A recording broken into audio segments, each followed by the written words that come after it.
Ian, I don't know what's happened. I mean, either you've all the years spectacularly well, and I'm just a bit surprised to see you in this group. I'm very pissed off that I'm up here with these old fogies. How the hell did I get up here with the old fogies? I played way after these songs. Do you have an answer for that? I don't know, have you worn well?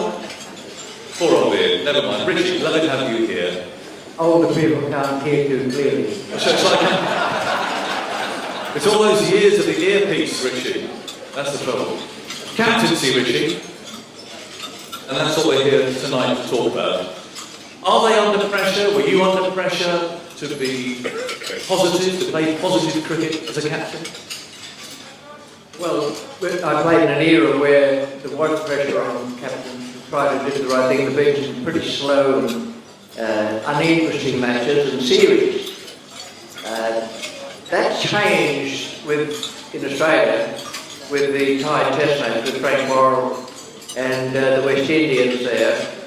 And it came about in a way because of something Bradman did. He was chairman of selectors then. And as I say, we'd had a couple of dreary series. And I had to pass a fitness test before playing in that first test against the West Indies. And Bradman and Ryder, saints they were. They put me through the middle for an hour and a half, and then I was actually able to play. And Bradman came over to me and said, look, I wonder if I could ask a favour. I'd like to have a chat with your team. I know you have a team meeting. Would that be all right?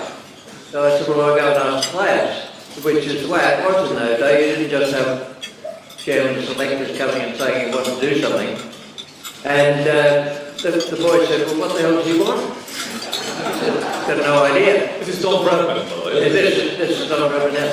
So, anyway, they said, okay, so I went back and said, Leonard's Hotel, room 521, 7 o'clock, we start our meeting. So when he arrived, the door was open, a couple of us were having a beer and the other soft drinks. So I said to him, would you like a beer? And no, thank you, no. He said, I've just come for a short time. And he said, I've come along on behalf of the three selectors, Jack Ryder, Dudley Seddon and myself, to say that we've been extremely disappointed with the way cricket has been played in the last couple of series out here. And I want to say to you on behalf of all three of us that we'll be looking in kindly fashion on those who play the game for the people who pay their money at the turnstiles. So he then turned and said, thank you very much for your time, and walked out. And took about 10 seconds before anyone spoke, and Colin McDonald said, does that mean they're going to look in unkindly fashion on those who don't? So when we got to the last day, and one stage we looked as though we were going to win. There was wonderful cricket been played already. Then we lost a couple of wickets, and at tea time, Dave and I walked off. We were not out, and we were in deep trouble. It was something like 720, and we walked up the field, and Bradman, as he always did, was sitting there. He'd come down from the executive room of the QCA, and he was sitting there with a cup of tea. So Dave had still had his pads on, and he was on one side of the Bradman, and I was on the other. The old-fashioned gabber it was, with the wooden seats outside the old pavilions. It's all modernised now as a terrific ground. So we're sitting there, and no one's really saying anything. Davo said a couple of things to Don, and he just sitting in his seat. And I looked at him, and he didn't turn his head.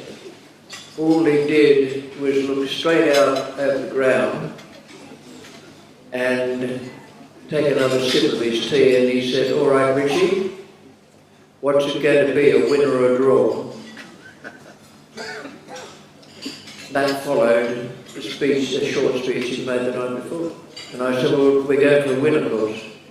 Didn't turn his head, just kept looking out, took another sip of tea, and said, I'm very pleased to hear it. End of the game, when Frank Worrell and I were walking off the the field with our arms around one another's shoulders, and everyone was going berserk.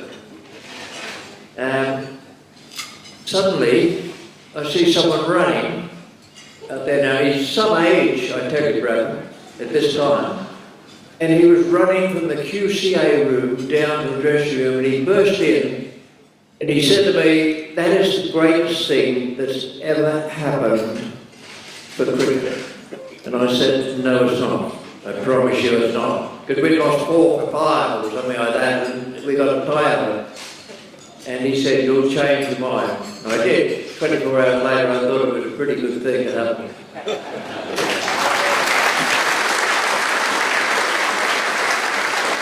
Beautifully told, Richard.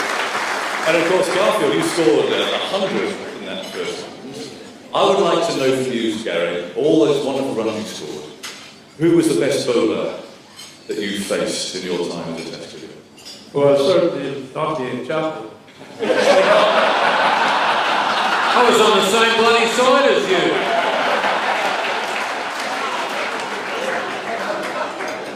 You know, it's always very difficult to ask questions like that because you play against so many different bowlers and so many different wickets, and I think that you have to take into consideration the wickets, the atmosphere, the teams you're playing against, and I always find that, for instance, in Australia, when you're playing in Australia, you have a chap like Alan Davison. You know, Alan Davison was a great cricketer, a great all-rounder, and a wonderful bowler, along with my good friend sitting on my left here, who turned it into a speech evening.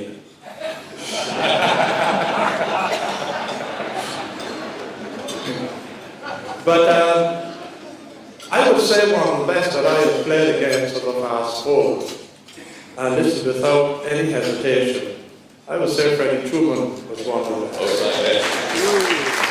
Very popular vote around here, Gary. You know, the thing I like about Fred is that he had a very big heart. And it didn't matter what kind of wicket you were playing on, Fred will always keep coming at you. He will keep coming at you. And he will always make you think, what the hell is he seeing in this wicket? Keep coming at you the way it is. Different to like Richie's Alan Davison. As Richie will tell you, that Alan, when they give him the new ball and he bowled the first over and things start to happen, you couldn't get the ball out of his hand. But as soon as he ran up and he bowled 2 overs and it hits the middle and you get a few fours, and the second over a similar thing happened, he would eventually pull a muscle.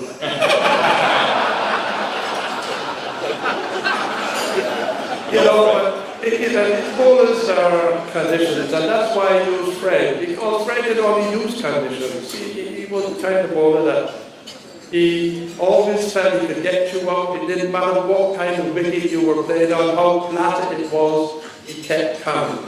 And, you know, and in this spin bowling section, you know, I find a person that nobody seems to know a lot about, a chap called Sabash Gupta. You know, I don't know if Richie ever ran across Sabash. As a leg spinner, I reckon that they weren't any better than him, you know. Richie was good, Richie was accurate, good little Google, at you all the time. Sabash Gupta, he turned on any wicket. He had two Googles he used to bowl. He used to bowl the one from here and one from up here. And he came. I'm going to Google it myself. I never heard of him. No, where's he from? He was good. Did you play against him? Yeah, Fred. I played Chappell, but he was finished by then. They brought him back. Did you finish him, Ted? I did. They brought him back. And I thought, we've got to get this guy before he gets us. And I gave him a good smacking, and that was the end.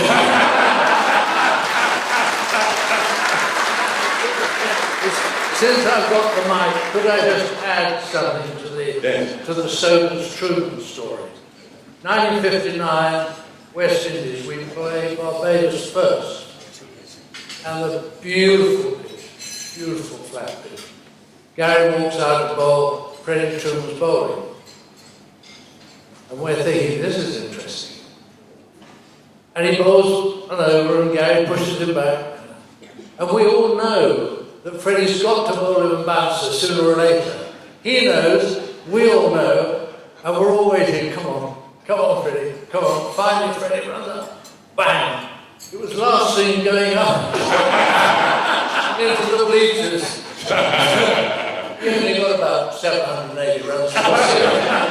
You know, Ted, after that test match, you know, Freddie never bowled a bouncer after that.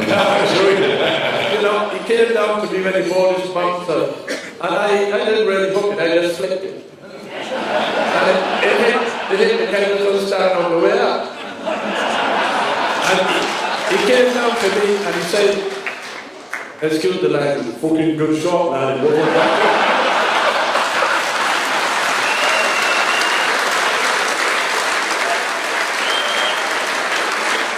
And Ian, fast bowling, you had two of the best as a captain. Lily and Tomo, my word, that's dream time, isn't it? Yeah, it was actually it was interesting, and I didn't think about this till many years later. But my grandfather was vice captain during Bodyline, and Australia was very much on the receiving end during Bodyline. And as I say, years later, I thought to myself, isn't this ironic that suddenly he was captain of Australia when we had Lily and Thompson, and we were able to give a bit back. It was interesting. I had Lily for 72 to here. I'd seen Tomo. He played one Test match against Pakistan in 72-3, and he got none for 110. And on the fourth evening, we set Pakistan about 290 to get. And we're having a beer, and Tomo came over to me and he said, mate, he said, I won't be able to bowl tomorrow. And Jesus Christ, Tomo, I've set my declaration on an attack of Lillian Thompson. What's the problem? He said, mate, he said, I got a broken bone in the foot. I said, Jesus, when did that happen? He said, I came into the game with it. I said, well, geez, why didn't you tell me? He said, well, Christ, I didn't want to miss the game. So that was my first experience with Tomo. Then 74-5 in the lead up to the Ashes series, he comes out with the famous quote of, I'm quite happy seeing blood on the pitch rather than getting the batsman out, you see. Which was, as it turned out, probably one of the smarter quotes that Tomo came up with. Because for 2 years, every batsman in the world thought that he was absolutely mad and he was trying to kill them, which didn't do him any harm. So I'm thinking as a captain, well, I've got Lily who could be a bit vocal at times and could be, he wasn't difficult to handle, but I thought, Jesus Christ, I've got Lily, I can handle him. Now I've got this madman who wants to kill everybody.